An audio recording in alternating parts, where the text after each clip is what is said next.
चलो पूछते हैं। ये किस राजा का महल है? और वो वहाँ लगी हुई तस्वीर किसकी है?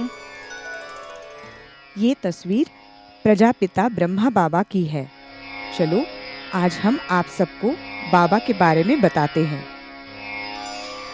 बाबा का जन्म सन 1876 में सिंध प्रांत के हैदराबाद शहर में कृपलानी खानदान में हुआ था। पिता खूबचंद जी एक छोटे से गांव के स्कूल में मास्टर जी थे। बच्चों, तुम्हें भी राजा हरिश्चंद्र की तरह सदा सच्चाई की राह पर चलना है और श्रवण कुमार की तरह अपने माँ बाप की सेवा करनी है। बधाई हो मास्टर जी, भाभी जी को लड़का हुआ है। सच? इनके बचपन का नाम लेखराज था। बालक लेखराज की किस्मत में माँ का प्यार बहुत ही कम था। असमय ही माँ की मृत्यु हो गई। प्यारे लखी, आज अगर तुम्हारी माँ होती तो तुम्हें इतना सयाना देख कितना खुश होती। बाबा, आप कितने अच्छे हैं। मैं आपकी और मम्मा की आश अवश्य पूरी करूंगा। वो पढ़ाई में बड़ा होशियार था। एक चित्त से अभ्यास करने की विशेषता उसमें बचपन से ही थी। लेखराज की दिनचर्या की शुरुआत विष्णु के भक्ति से होती थी। वो बड़ों के साथ सदा नम्र और आज्ञाकारी था। प्रणाम चाची जी, मेरे लायक कोई सेवा? भगवान तुझे लंबी उम्र दे बेटा। सुभान अल्लाह, बेटा हो तो ऐसा हो। इसे कहते हैं सच्चा कुल दीपक, जिसमें संस्कारों की रोशनी हो। एक बार लेखराज के पिताजी को तेज बुखार आया और वे बेहोश हो गए। बाबा, बाबा, आंखें खोलो, थोड़ा पानी पी लो। गांव में कोई वैद्य नहीं था। बालक लेखराज अपने पिता को बैलगाड़ी में बिठा के शहर की तरफ चल पड़ा। बाबा, फिकर न करो, भगवान आपको जल्दी ही अच्छा कर देंगे। ओह, मेरे बाबा को हैदराबाद के किसी अच्छे डॉक्टर के पास ले जाऊं तो जल्दी अच्छे हो जाएंगे। मगर होनी को कुछ और ही मंजूर था। अस्पताल पहुंचने से पहले ही खूबचंद जी की मौत हो गई।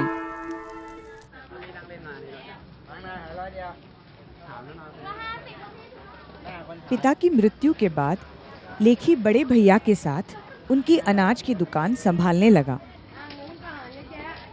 माफ़ करना बाबू, एक आना कम है। इस उम्र में ज़्यादा काम नहीं कर पाती। कोई बात नहीं माई, जब हो तब दे देना। यूं तो मुफ्त में बांट बांट कर ये तो मेरा धंधा चौपट कर देगा। घर पहुंचते ही बड़े भैया गुस्से से बरस पड़े। तंग आ गया हूं मैं तेरी इस दरिया दिली से। धंधा दिल से नहीं, दिमाग से किया जाता है। अब मुझे किसी और धंधे की तलाश करनी होगी। फिर वे जवाहरात का धंधा सीखने के लिए बंबई गए।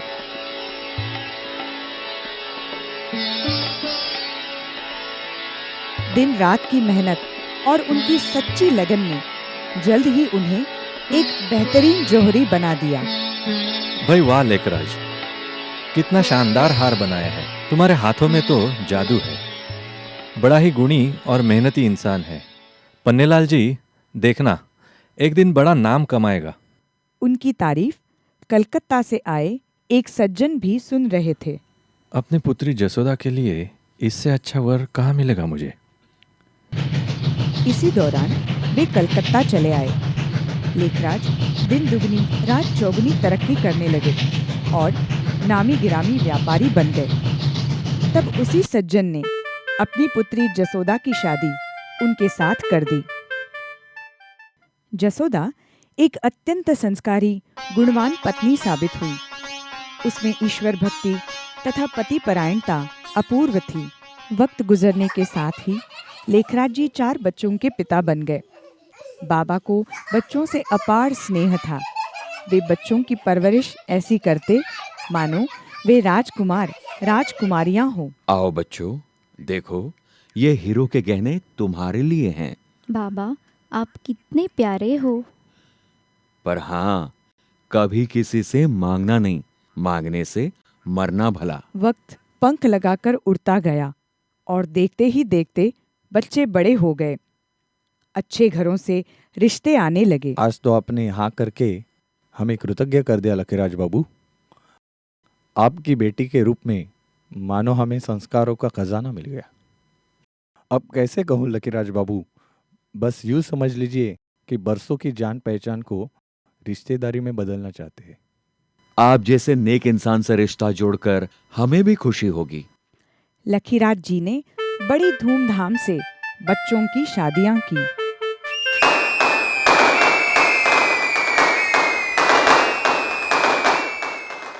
बेटी, खानदान संस्कारों का आईना होता है। अब ससुराल ही तेरा घर है। कभी किसी को शिकायत का मौका मत देना। जी बाबा। लो बहू, तुम्हारे बाबा तुम्हारे लिए हीरे की अंगूठी लाए हैं। बहू, हमारे यहाँ सब कुछ है, हर घर से कुछ न लाना। और देखो, मान तब रहे जब कोई कुछ दे और तुम न लो। बाबा को गीता बहुत प्रिय थी। उसका वे नियमित पाठ करते थे। वे यात्रा में भी गीता का पाठ अवश्य करते। गीता तो सर्वशास्त्रों में शिरोमणि है। भगवान ने कहा है, जब जब धर्मग्लानि होती है तब तब मैं आता हूँ। अधर्म तो चारों तरफ फैल ही गया है, कब आएंगे भगवान? उनको श्री नारायण का चित्र बहुत पसंद था। एक बार एक चित्रकार शेषशैया पर लेटे श्री लक्ष्मी नारायण का चित्र बनाकर लाता है। चित्र तो बड़ा ही सुंदर है। श्री नारायण कितने प्रशांत लगते हैं। पर श्री नारायण के पांव दबाती हुई श्री लक्ष्मी का चित्र निकालकर दूसरा चित्र बनाना, जिसमें श्री लक्ष्मी का गौरव बना रहे। कलकत्ता में उनका जवाहरात का बड़ा व्यापार था। बड़े बड़े राजा और रईस ग्राहक रूप में उनके यहाँ आते रहते थे। लखीराज बाबू कभी झूठे हीरे नहीं देते। सही फरमाया आपने मुनीम जी। अपने लखीराज बाबू विश्वास का दूसरा नाम है। आइए लखी बाबू, बैठिए। आज क्या क्या लाए हो, देखिए। इस बार आपकी पसंद के गहने लाए हैं हम। वे बड़े ही सत्यप्रिय तथा धर्मनिष्ठ थे। राजा रईस लोग जब कलकत्ता आते तो पार्टी में शुद्ध शाकाहारी व्यंजन, फल, मेवा, मिठाई आदि परोसा जाता था। लकीराज बाबू, आपकी पार्टी तो फीकी फीकी रही। हम आपको शराब और मांस थोड़े ही देंगे। हमारे आगे तो धर्म बड़ा है। भाई वाह, लखीराज बाबू उसूल के बड़े पक्के हैं। बड़े बड़े राजा लोग उन्हें अक्सर आमंत्रित करते थे।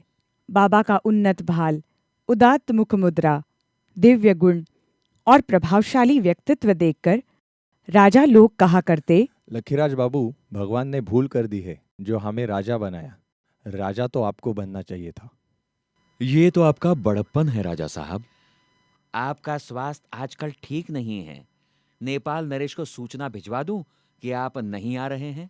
नहीं मुनीम जी, निमंत्रण को ठुकराना मेजबान का अपमान होगा। हम अवश्य जाएंगे। नेपाल नरेश ने सिंहासन से उतरकर उनका स्वागत किया और खूब मेहमान नवाजी की। एक बार उदयपुर के महाराणा ने बाबा को सब परिवार आमंत्रित किया और जब तक बाबा नहीं आए तब तक महाराणा ने दरबार रोक कर रखा। इस प्रकार दरबार कभी रुका नहीं था। महाराणा साहब, दरबार का वक्त गुजरता जा रहा है। महामंत्री जी, जब तक हमारे शाही मेहमान पहुंच नहीं जाते दरबार शुरू नहीं हो सकता। वहां पहुंचते ही बाबा ने देरी से आने के लिए विनम्रता से क्षमा मांगी। माफ कीजिए राणा साहब, सफर में वक्त थोड़ा ज्यादा लग गया। मेहमान देवतुल्य होते हैं लखीराज बाबू, माफी मांगकर हमें शर्मिंदा ना कीजिए। महामंत्री जी, अब दरबार शुरू करवाइए। एक दिन कोई सुनार अपने 2 बच्चों को लेकर बाबा की दुकान पर आया। लखीराज बाबू, इन हीरो को गहनों में जड़ना है। सितारों जैसे चमकते कांच के टुकड़े कितने सुंदर हैं। एक पुड़िया ले लूं?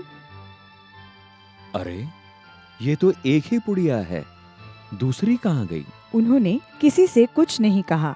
वे किसी पर कभी अविश्वास नहीं करते थे। शायद सुनार के बच्चों ने खेलने के लिए ले ली होगी।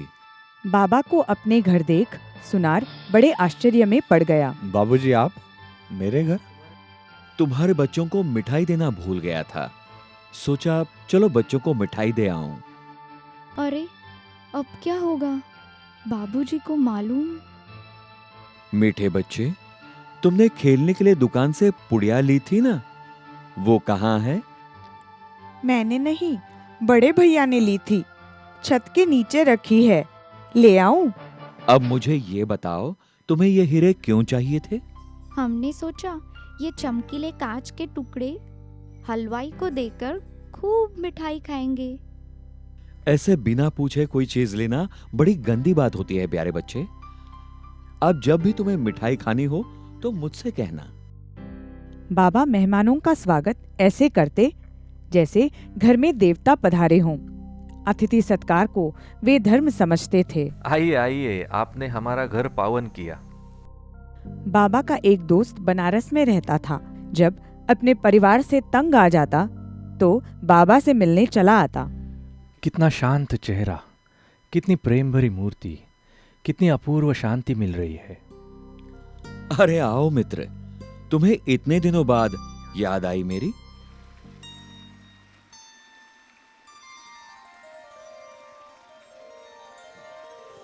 एक बार बाबा गंगा किनारे धार्मिक यात्रा हेतु सपरिवार गए। अपनी पुत्र वधू द्वारा ब्राह्मण को बड़ी दक्षिणा दिलाई। 1000 रुपए? दादा, आप तो राजा हो। ये तो आपका हक है पंडित जी, कृपया इसे स्वीकार करें। लकीराज बाबू, जल्दी चलिए, चाचा जी की तबीयत बहुत खराब है। ओह, चलो चलो। अब मेरे जाने का वक्त नजदीक आ गया है। मेरे पीछे सदाव्रत का क्या होगा? आप चिंता ना करें, ये भंडारा सदा चलता रहेगा। हे परमपिता परमेश्वर, समस्त विश्व की आत्माओं को शांति प्रदान कर। हे गंगा मैया, अपने पावन जल से सबका कल्याण कीजिए। मुनीम जी, शहर में सबको न्योता भिजवा दिया है ना? देखना कोई बाकी ना रहे। लकीराज बाबू, आपका तार आया है बंबई से। गुरुजी का बुलावा आया है, मुझे तुरंत बंबई जाना होगा। मगर पोते के जन्मदिन की पार्टी है, मेहमान क्या कहेंगे? गुरु का बुलावा काल का बुलावा है, मैं गुरु की आज्ञा टाल नहीं सकता।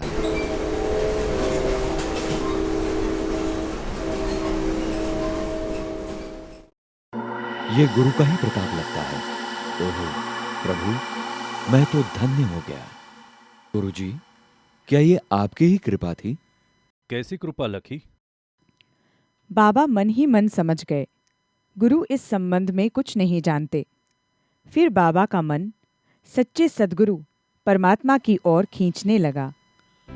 मिल गया खजाना, मिल गया माला माल, रत्न ही रत्न, मिल गई चाबी, मिल गई। आहा, आनंद ही आनंद, शांति ही शांति, इसी की तो तलाश थी मुझे। एक दिन बाबा को निराकार ज्योतिष स्वरूप परमात्मा शिव का साक्षात्कार हुआ। परमात्मा प्रकाश का दिव्य स्रोत जैसे उनके ऊपर आ रहा है। पाना था सो पा लिया, अब बाकी क्या रहा? विश्व में मानव इतिहास की एक आश्चर्यकारक घटना, कलयुगी सृष्टि के महाविनाश का साक्षात्कार। पश्चिमी दुनिया बॉम्ब से दहक रही है।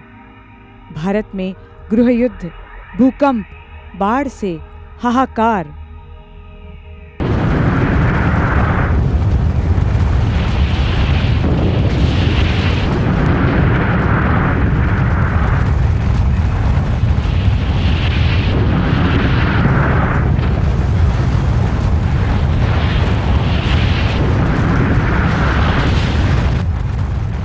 बस करो प्रभु, बस करो, ये भयानक दृश्य और नहीं देखे जाते। सेवक राम, मेरा दिल अब व्यापार में नहीं लगता। अपना हिसाब करके मुझे आजाद कर दो। ये तुम क्या कह रहे हो लकीराज? तुम्हारे बगैर ये सब कौन संभालेगा? अलिफ को अल्लाह मिला, बे को मिली झूठी बादशाही, आई तार अलिफ को हुआ रेल कराही। उन्हीं दिनों बाबा ने एक और अनोखा साक्षात्कार किया। शरीर रूपी पिंजरे से आजाद होकर उन्होंने अलौकिक आनंद की अनुभूति की। फलस्वरूप वे सामाजिक व मोह माया के बंधनों से आजाद हो गए। एक बार बाबा को मृत्यु दशा का साक्षात्कार हुआ। सितारे समान आत्मा भ्रिकुटी से निकलकर पांव के अंगूठे की तरफ गई और फिर लौटकर मस्तक से निकल आकाश की ओर जाती हुई देखी। सचमुच आत्मा शरीर से अलग है। मैं देह नहीं, देह में रहने वाली चेतन आत्मा हूँ। उन्हीं दिनों बाबा को श्री कृष्ण और उनके स्वरूपों के साक्षात्कार हुए। सभी की दिव्य वाणी थी, तत्त्वम, यानी तुम वही देवता हो। ये कैसा साक्षात्कार है प्रभु? क्या मैं वही हूँ? बाबा हैदराबाद लौट आए। वे रात को देर तक सिंधु नदी के किनारे एकांत में बैठकर तारों भरे आकाश में खो जाते। बाबा, रात हो गई, अब घर चलिए। उन्हीं दिनों उनके गुरु लालजी महाराज उनके यहाँ पधारे हुए थे। घर में ही सत्संग चल रहा था। बीच में बाबा उठ खड़े हुए और अपने कमरे की ओर जाने लगे। बाबा को क्या हुआ? ऐसे तो सत्संग के बीच से वे कभी नहीं उठते। एक अद्भुत, आश्चर्यजनक और अपूर्व साक्षात्कार। बाबा जैसे एकदम अशरीरीपन का अनुभव करने लगे। उनकी आंखें लाल दीप जैसी चमकने लगी। सारा कमरा लाल दिव्य प्रकाशमय हो गया। ओहो, बाबा का कितना दिव्य रूप! निजानंद स्वरूपम शिवोहम शिवोहम, ज्ञान स्वरूपम शिवोहम शिवोहम, प्रकाश स्वरूपम शिवोहम शिवोहम। बाबा ने आने वाली नई सतयुगी दुनिया का साक्षात्कार किया। ऊपर से सितारे नीचे उतर रहे थे और कोई दैवी राजकुमार, राजकुमारियां बन जाते थे। ये तो सचमुच बहुत सुंदर, मनमोहक दैवी दुनिया है। बाबा इस साक्षात्कार के बारे में विशेष मंथन करने लगे। बाबा की आंतरिक स्थिति बदलने लगी थी। एक बार उनकी पुत्रवधू भोजन की थाली लेकर उनके कमरे में आई। बाबा के चारों तरफ एक दिव्य प्रकाश उतर रहा था। उसके हाथों से थाली गिर गई। एक बार बाबा की पत्नी जसोदा ने अपने पति में श्री कृष्ण का साक्षात्कार किया और भाव विभोर हो गई। ओह, कन्हैया, मुरली वाला। अब बाबा ने जसोदा निवास में सत्संग शुरू किया। वे गीता को सच्चे अर्थ सहित पढ़ाने लगे। वे बहुत ही तन्मय होकर ओम की ध्वनि बोलते, सुनने वाले ध्यान में चले जाते या गहरी शांति का अनुभव करते। लोगों ने सत्संग का नाम रखा ओम मंडली। मोह माया के बंधनों से ऊपर उठकर समस्त मानव जाति के बारे में सोचना शुरू करो। ओम मंडली में आने वाली कन्याओं और माताओं को दिव्य साक्षात्कार होने लगे। शहर भर में हवा फैल गई। बाबा साक्षात्कार कराते हैं। कृष्ण से साक्षात्कार अपने आप में परम आनंद की अनुभूति है। परमेश्वर को अपने भीतर तलाश करो। इन्हीं दिनों एक सुंदर और गुणवान कन्या राधा ओम मंडली में आने लगी। वो गीत, संगीत और नृत्य में प्रवीण थी। तुम कौन हो? तुम शरीर नहीं। ये शरीर तो 5 तत्वों का बना मिट्टी का पुतला है। तुम एक शुद्ध अविनाशी आत्मा, ईश्वर की संतान हो। कितनी दिव्य और शांतिदायक वाणी है। रामा नामक की एक कन्या ने स्वप्न में देखा, मखमली हरियाली वाला विशाल मैदान है और बाल कन्हैया हंसता हुआ इशारे से बुला रहा है। अरे, ये दिव्य श्वेत वस्त्रधारी पुरुष कौन? सपने में यही तो थे। बाबा, मैं बहुत दुखी हूँ। मेरा पति मर गया है। अब मैं किसके सहारे जीऊंगी? बच्ची, पति का रिश्ता शरीर से था। तुम तो एक अविनाशी अमर आत्मा हो। तुम्हारा रिश्ता तो सीधा परमेश्वर से जुड़ा है। उसकी तरफ ध्यान दो। बाबा, अब मेरा दुख दूर हो गया है। आपके शब्दों के जादू ने मेरे मन मंदिर में उजाला फैला दिया है। बाबा, घर में पिताजी बहुत शराब पीते हैं। जीना मुश्किल हो गया है। कल उन्हें मेरे पास ले आना। तुम अपना परिचय जानते हो? तुम्हारा शरीर मंदिर है और तुम उसमें रहने वाली पवित्र आत्मा। क्या देवता को शराब का भोग लगाते हैं? क्या मैं देवता? मेरा शरीर मंदिर? तो मैं फिर शराब कैसे पी सकता हूँ? अरे बड़े भैया, यह क्या कर रहे हो? आप मत पीना। मेरे लिए जो मेरे लिए बुरा वह तुम्हारे लिए भी बुरा।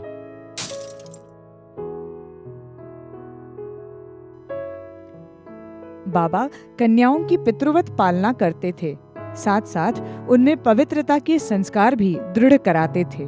बच्ची, तुम्हें कलयुगी पैंट शर्ट वाले से शादी करनी है या पीतांबरधारी सतयुगी श्री कृष्ण से? बाबा, हम तो श्री कृष्ण से ही शादी करेंगे। बाबा, कल गाड़ी भेजना। कल जो होगा देखा जाएगा। बच्ची, जागो। तुम्हें हर एक आत्मा की ज्योति जगानी है। विश्व का कल्याण करना है। बाबा, आप सचमुच भगवान हैं। मैं पहचान नहीं सकी। अब आप जो कहेंगे वही करूंगी। बीच में बाबा सब परिवार कश्मीर गए।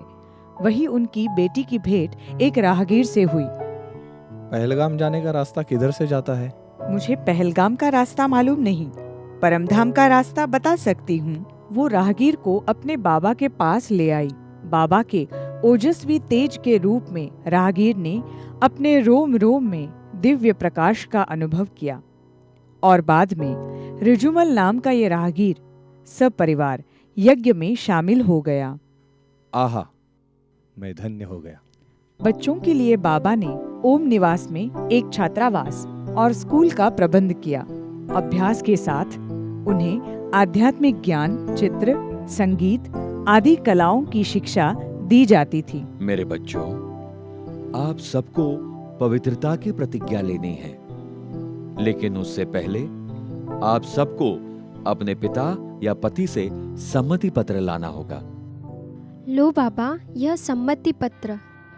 ब्रह्मचर्य के पालन की बात पर सिंध हैदराबाद में हलचल फैल गई। कईयों के पिता, चाचा, भाई, पति आदि ओम मंडली में जाने की मना करने लगे। कन्याओं, माताओं पर जुल्म होने लगे। हम आपके साथ घर नहीं जाएंगे। हम वहाँ जरूर जाएंगे। बाबा को मारने के लिए षड्यंत्र रचा गया, मगर बाबा के ओजस्वी तेज से हमलावरों की आंखें चौंधिया गई। बंदूकधारी को बाबा की जगह चमकता हुआ सितारा दिखाई पड़ने लगा। अरे ये क्या? इतनी तेज रोशनी है कि कुछ दिखाई नहीं दे रहा मुझे। अरे जहां देखो वहां तेज ही तेज। बाबा जरूर जादूगर है। एक बार बाबा अपने मकान के कमरे में बैठे हुए थे। बाबा, कोई सिख भाई आपसे मिलने के लिए आया है। वो बड़ा भयानक लगता है। कोई बात नहीं बेटी, उसे ऊपर भेजो। मुझे माफ कर दीजिए वाहे गुरु बाबा। वाहे गुरु दा खालसा। आज ये किला बड़ा अनर्थ करने जा रहा था। मेनू माफ कर दो बाबा। मैं आपको मारने आया था। प्रायश्चित के आंसू हर पाप धो देते हैं। तुम परमेश्वर की प्रिय संतान हो, उसकी तरफ ध्यान दो। जुल्म की इंतहा करते हुए विरोधियों ने यज्ञ परिवार के सत्संग भवन अर्थात लाखा भवन को आग लगा दी। मगर वो कहते हैं ना, जाको राखे साईया मार सके ना कोई। 1938 में बाबा कराची चले गए। बाद में कन्याएं माताएं भी अपने परिवार सहित कराची पहुंच गए। तुम्हें शिव शक्ति बनकर जगत का उद्धार करना है। काम, क्रोध आदि विकार ही सच्चे दुश्मन हैं। बाबा द्वारा हमें परमात्मा का सच्चा ज्ञान मिलता है। आप सब पवित्रता क्यों चाहती है? पुरुष अगर अपनी पत्नी को विधवा बनाकर, बच्चों को अनाथ छोड़कर परमात्मा प्राप्ति के लिए ब्रह्मचर्य का पालन कर सकता है, तो हम नारियों को पवित्र रहने का अधिकार क्यों नहीं? यह अदालत ओम मंडली की सदस्यों की सोच से पूर्णतः सहमति जताते हुए उन्हें उनकी स्वतंत्रता प्रदान करती है। संदेश पुत्रियां सूक्ष्म वतन में जाकर ज्ञान के राज लेकर आती। इन पर बाबा और ओम राधे क्लास कराते। ज्ञान के नित्य नवीन श्रृंगार से बच्चों को भरपूर करते। उनमें गुलजार नामक कन्या ने ध्यान में जाकर ज्ञान के अनेक राज खुलते हुए दृश्य देखे।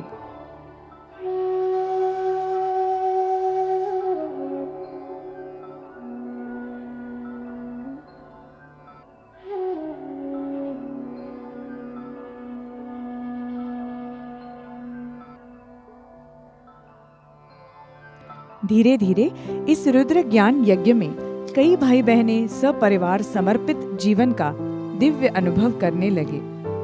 इनमें बाबा का लौकिक भतीजा विश्व किशोर का परिवार और आनंद किशोर, विश्वरतन, चंद्रहास आदि कई आते गए। यज्ञवत्सों की संख्या करीब 350 की हो गई। अब सभी को यही महसूस होता था कि ज्ञान के सागर शिव परमात्मा शिक्षक के रूप में हमें रोज पढ़ा रहे हैं। अस्सलाम वालेकुम बाबा। खुदा के इस बंदे के लायक कोई खिदमत हो तो जरूर बताइएगा। 1950 में ईश्वरीय आदेशानुसार बाबा कराची से सम्मान विदा होकर भारत में ओखा बंदरगाह के लिए रवाना हुए। सारा यज्ञ परिवार आबू पर्वत पर भरतपुर के राजा की इस कोठी में रहने आया। वहां अनगिनत सांपों को देख डर गया। डरो मत बच्चों, हमें काम, क्रोध और अहंकार रूपी सांपों से ही तो मुकाबला करना है। यह तो सचमुच हंसों की टोली है। बच्चों, तुम ही सच्ची शिव शक्तियां हो, राज ऋषि हो। तुम्हें ज्ञान तलवार और योग कवच से माया के साथ युद्ध करना है। बाबा, आप इस उम्र में भी इतना कैसे दौड़ लेते हो? बेटी, तुम जानती नहीं, इस गाड़ी में डबल इंजन है, एक ब्रह्मा और दूसरा शिव बाबा। बाबा अक्सर करके अपने लाडले बच्चों को प्यार व शिक्षा से भरपूर ऐसे पत्र लिखते कि जिन्हें बार बार पढ़ने का मन करता।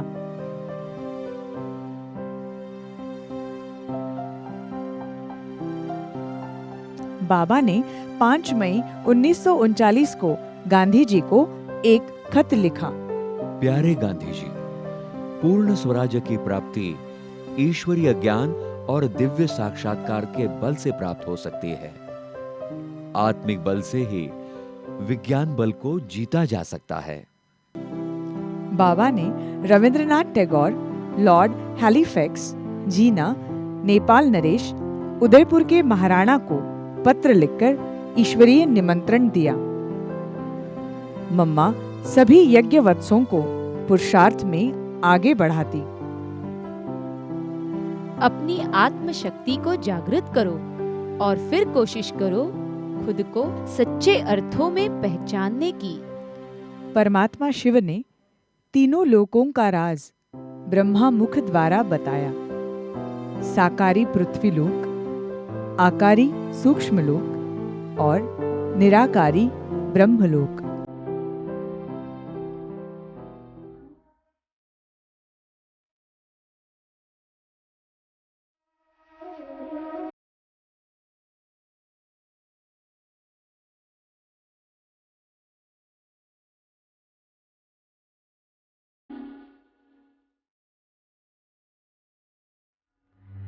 बाबा कहते थे कि निरंतर योग साधना अर्थात परमपिता परमेश्वर की याद से जीवन श्रेष्ठ बनता है।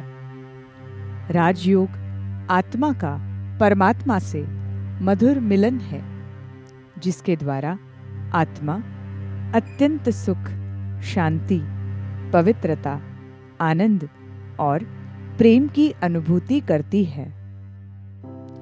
ब्रह्मा कुमारी बहनें भारत भूमि की चारों दिशाओं में शिव बाबा का संदेश सुनाने पहुंच गईं।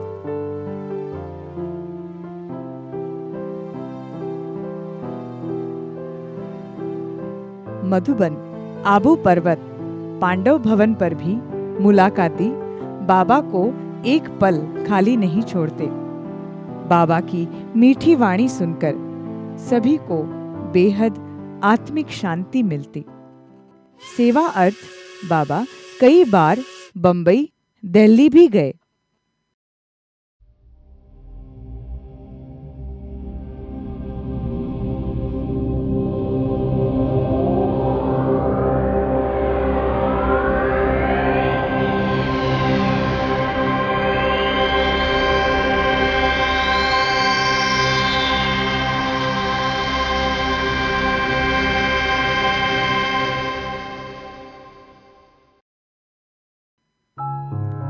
इस प्रकार अपने मन, वचन, कर्म से हर आत्मा में शांति और पवित्रता का बल भरते ब्रह्मा बाबा संपूर्णता को प्राप्त कर 18 जनवरी 69 को अव्यक्त हो गए।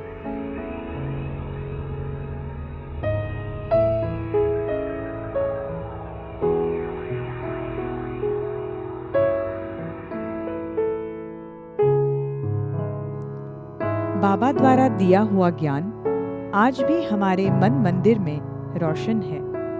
उनकी वो मीठी ज्ञानवर्धक बातें हमें बार बार खुद को बेहतर बनाने की प्रेरणा देती हैं। बाबा कहते थे, प्यारे बच्चों, जीवन मुक्ति आपका जन्म सिद्ध ईश्वरीय अधिकार है। कभी भी किसी को मन, वचन और कर्म से दुख मत दो। दिव्य गुण धारण करो। मुझसे मिले इस अविनाशी ज्ञान के खजाने को समस्त मानव जाति में दिल खोलकर खर्च करो।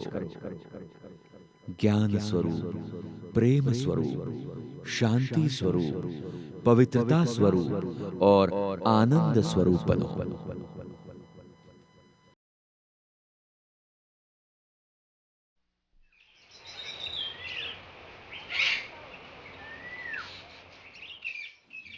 बाबा का शरीर भले ही आज हमारी आंखों से ओझल हो गया, मगर वो महान आत्मा हमारे रोम रोम में विराजमान है और अपने अमर दिव्य ज्ञान से सदैव हमें परमात्मा की ओर प्रेरित करती रहेगी। आपने बाबा के बारे में बताकर हमारे जीवन को एक नई दिशा दी है। क्या हम यज्ञ परिवार में शामिल हो सकते हैं? आप सभी आत्माओं का स्वागत है।